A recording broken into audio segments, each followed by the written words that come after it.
सतावे आधी रात में, आवे आधी रात में, सतावे आधी रात में। धीरे से कुंडी बजावे आधी रात में, छोटा सा देवर सतावे आधी रात में। धीरे से कुंडी बजावे आधी रात में।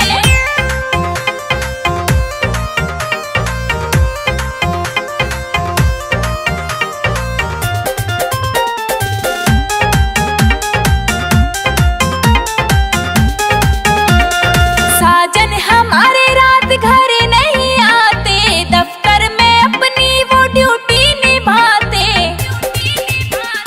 साजन हमारे रात घर नहीं आते, दफ्तर में अपनी वो ड्यूटी निभाते। सब सो जाते तबे आवे आधी रात में, छोटा सा देवर सतावे आधी रात में। धीरे से कुंडी बजावे आधी रात में।